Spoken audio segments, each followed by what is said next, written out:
उसके बाद हम आ जाते हैं ये छोटी छोटी डेफिनेशन। स्टेशनरी फेज हमें पता है कि वो चीज़ है जो मूव नहीं करती, और स्टेशनरी फेज जो है वो लिक्विड भी हो सकती है और सॉलिड भी हो सकती है। और मोबाइल फेज जो होती है वो भी लिक्विड भी हो सकती है और गैस हो सकती है, दो तरह की हो सकती है मोबाइल फेज, ठीक है ना। ये हम आगे टाइप्स पढ़ेंगे क्रोमेटोग्राफी के, और उसमें देखेंगे कि किस टाइप में कौन सी स्टेशनरी फेज है, क्या चीज मोबाइल फेज है। तो just for the sake of जो ना वो नॉलेज, यहाँ पे हम इसको डिस्कस कर रहे हैं कि स्टेशनरी फेज जो होती है ना वो सॉलिड होगी या क्या होगी, लिक्विड होगी, जबकि मोबाइल फेज जो है वो लिक्विड होगी या क्या होगी, गैस होगी। अब हम एक छोटी सी क्लासिफिकेशन पढ़ लेते हैं क्रोमेटोग्राफिक टेक्निक्स की। ये क्लासिफिकेशन हम डिफरेंट बेसिस पे पढ़ेंगे। पहली बेस है physical state of stationary phase. अभी हमने बात की कि स्टेशनरी फेज या तो होगी लिक्विड और या होगी सॉलिड। इन दोनों जो ना वो क्या से कहते हैं सिचुएशंस में क्रोमेटोग्राफी की टाइप चेंज हो जाती है। जब हमारे पास स्टेशनरी फेज लिक्विड हो तो उस क्रोमेटोग्राफी को हम पार्टीशन क्रोमेटोग्राफी कहते हैं, जैसा कि आपने सॉल्वेंट सेक्शन में कहा था कि पार्टीशन लॉ या डिस्ट्रीब्यूशन लॉ जिसको हम कहते थे, ठीक है, वो बिल्कुल वैसे ही है कि लिक्विड।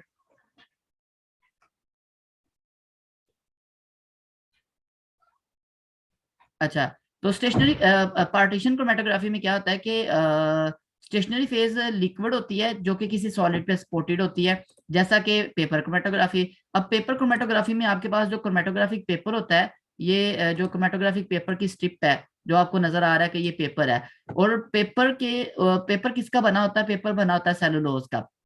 अच्छा, वो जो सेलुलोज का पेपर है, उस सेलुलोज के पेपर पे अगर आपको नीचे वाली डायग्राम देखें ये किधर है? अच्छा जी, ये अगर आप नीचे वाली डायग्राम देखें तो ये हम एक जूम करके देख रहे हैं। मतलब ये जो पेपर है इसी को अगर हम क्या कर लें जी, जूम कर लें, ये हमने एक लेंस लगा के इसको क्या कर लिया, जूम कर लिया, ठीक है। जूम करके देखें तो ये हमें इस तरह से नजर आएगा पेपर। पेपर के अंदर क्या है, इनर्ट सॉलिड है, मतलब सेलुलोज के फाइबर है। उस सेलुलोज के फाइबर के ऊपर अगर आप ये देखें तो ये एक लेयर बनी हुई है वाटर की, वाटर एड्सॉर्ब हुआ है। अच्छा, एड्सॉर्प्शन क्या होती है, कोई बच्चा बता सकता है एड्सॉर्प्शन? सर अब्सॉर्ब करना, अंदर की तरफ जज़ब कर लेना पूरे तरह। मैंने एड्सॉर्प्शन कहा है, ADSORPTION। होती है एब्जॉर्प्शन जो अभी आपने मुझे बताई है, ठीक है। एक होती है एब्जॉर्प्शन, ठीक है, और एक होती है एड्सॉर्प्शन। ये दो डिफरेंट चीजें हैं, सही है ना। नहीं पता किसी को, फिर मैं बता रहा हूँ। सर मिक्सर को सेपरेट करना किसी इंडिविजुअल कंपोनेंट से। नहीं नहीं, सेपरेशन कहाँ पे आ गई। देखें, एड्सॉर्प्शन को समझने के लिए सादा सी एग्जांपल दूंगा कि जब आप ये कौन है, आमना नाज है, अपना माइक ऑन करें भी जरा। मुझे ये बताएं कि जब आप आपके पास एक प्लास्टिक की पेंसिल है जैसे बाल पॉइंट होती है, ठीक है, इस बाल पॉइंट को अगर आप पानी में डिप करके बाहर निकालते हैं तो क्या होता है, गीली होती है कि नहीं होती? जी सर। होती है। क्या पानी उसके अंदर तक भी जाता है, अंदर वाले उसके हिस्सों तक? चलिए अफीफा आप बताएं। नहीं सर। अच्छा, तो ये अगर आप डिप करते हैं, मिसाल के तौर पर अगर आप किसको डिप करेंगे, फॉर एग्जांपल अगर आपके पास कोई वो है क्या से कहते हैं, धागा है, ठीक है ना। धागे को अगर आप डिप करते हैं, हल्का सा डिप करके बाहर निकाल लेते हैं, तो क्या धागा भी बाहर से गीला होगा या अंदर से भी वेट हो जाएगा वो?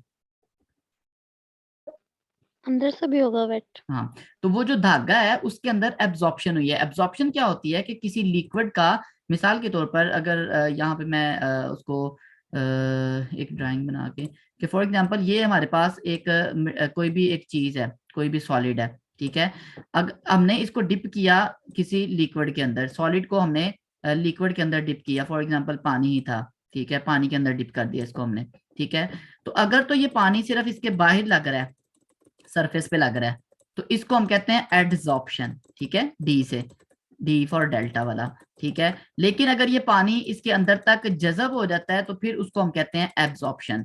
तो मतलब ये है कि जो एड्सॉर्प्शन होती है ना, ये सिर्फ सरफेस पे होती है, बाहर वाली सतह पे होती है, इसमें अंदर तक जो है ना वो जज़ब नहीं होता। अगर वो बाहर वाली सतह के साथ सिर्फ वेट कर रहा है, उसको लग रहा है, तो उसको हम क्या कहते हैं, एड्सॉर्प्शन। लेकिन अगर वो अंदर तक जज़ब हो रहा है तो फिर हम उसको कहते हैं एब्जॉर्प्शन, ठीक है। तो अब मैं ये बताने लगा था एक्चुअली, जो यहाँ पे बात आई थी कि ये जो आपको डायग्राम नजर आ रही है नीचे, इस डायग्राम में जो मैंने इन रेड लाइन लगाई है एक, ठीक है, ये जो रेड लाइन है, ये वाली रेड लाइन, ठीक है, किधर गया है यार इसका कलर, अच्छा ये वाली रेड लाइन, ये रेड लाइन जो है वो एक स्टेशनरी फेज को रिप्रेजेंट कर रही है। ये स्टेशनरी फेज एक सॉलिड के ऊपर एडजॉर्ब हुई है, उसकी सतह के ऊपर, उसकी सरफेस के ऊपर लगी हुई है, ठीक है, उसके साथ बॉन्डेड है, हाइड्रोजन बॉन्डिंग के थ्रू बॉन्डेड होता है। पानी है ना, मसलन अगर हम पेपर क्रोमेटोग्राफी की बात करें तो सेलुलोज के फाइबर होते हैं, उन सेलुलोज के फाइबर के ऊपर पानी जो है ना वो अटैच हुआ होता है, हाइड्रोजन बॉन्डिंग या इंटरमॉलिक्यूलर फोर्स कोई भी हो सकती है, ज्यादातर हाइड्रोजन बॉन्डिंग ही होती है, या फिर डाइपोल डाइपोल फोर्स को इस तरह की हो सकती है, ठीक है।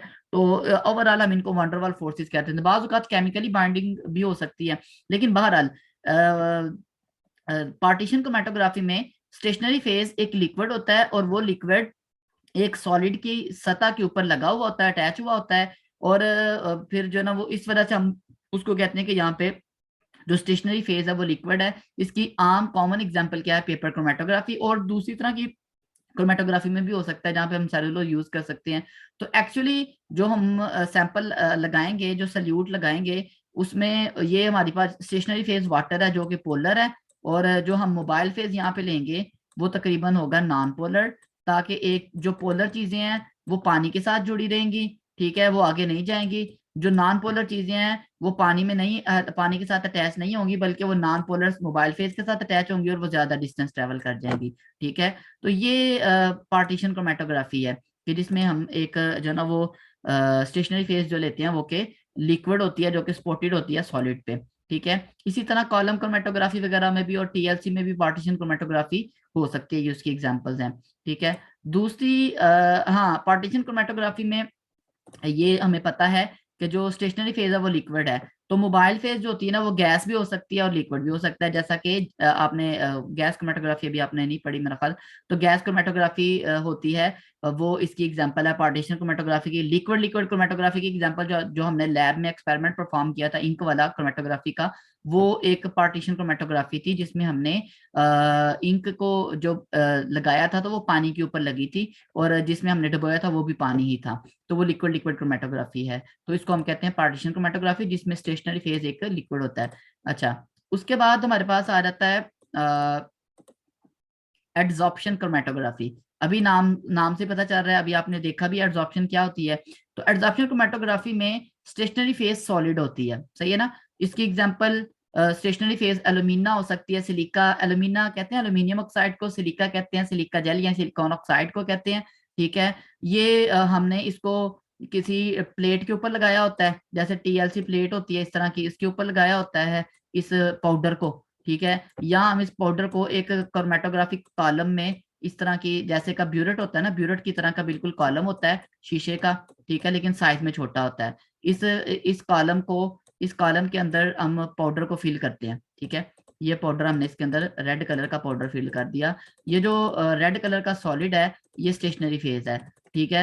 और यहाँ पे स्टेशनरी फेज चूंकि सॉलिड है तो इसको हम कहेंगे एडसॉर्प्शन क्रोमेटोग्राफी, ठीक है। तो ये दो उसकी टाइप्स हैं, और इसकी एग्जांपल हमारी हो सकती है, हाँ, स्टेशनरी फेज जो होती है ना वो थिन लेयर की शक्ल में भी हो सकती है या पैक्ड कॉलम की शक्ल में हो सकती है। थिन लेयर की होती है टीएलसी प्लेट की शक्ल में, हमारी लैब में पड़ी हुई है प्लेट्स, और पैक्ड कॉलम जो अभी मैंने एग्जांपल दिया है, एक कॉलम के अंदर हम पाउडर फिल कर सकते हैं, ठीक है। तो ये एडसॉर्प्शन क्रोमेटोग्राफी होती है। उसके बाद इसकी एग्जांपल कॉलम क्रोमेटोग्राफी है। कॉलम क्रोमेटोग्राफी में बेशुमार एचपीएलसी आ जाती है, हाई परफॉर्मेंस लिक्विड क्रोमेटोग्राफी आ जाती है, एडवांस टेक्निक्स में अगर हम जाएं इसमें गैस भी आ जाती है क्रोमेटोग्राफी, और इसमें टीएलसी भी आ जाती है, एक्टिवेटेड टीएलसी जिसको हम कहते हैं, जिसमें हम स्टेशनरी फेज जो है वो सॉलिड होगी, सही है ना। तो ये इसकी पहली दो टाइप्स हैं क्रोमेटोग्राफी की, जो हमने क्लासिफिकेशन की on the base of physical state of stationary phase, ठीक है। तो अब ये इसमें भी जाहिर है कि जो मोबाइल फेज है वो गैस भी हो सकती है और लिक्विड भी हो सकता है, gas solid chromatography, liquid solid chromatography, दोनों तरह की इसमें मुमकिन है, ठीक है। नेक्स्ट हमारे पास जो हम क्लासिफिकेशन करने जा रहे हैं वो है on the base of polarity of stationary and mobile phase. जैसा कि अभी हमने बात की कि पेपर क्रोमेटोग्राफी में जो स्टेशनरी फेज है वो पोलर होती है, और मोबाइल फेज हम कोशिश करते हैं कि नॉन पोलर हो, ठीक है, वो लेकिन वो मुकम्मल तौर पे नॉन पोलर नहीं होती, सिर्फ उसकी पोलैरिटी कम होती है उससे, ठीक है।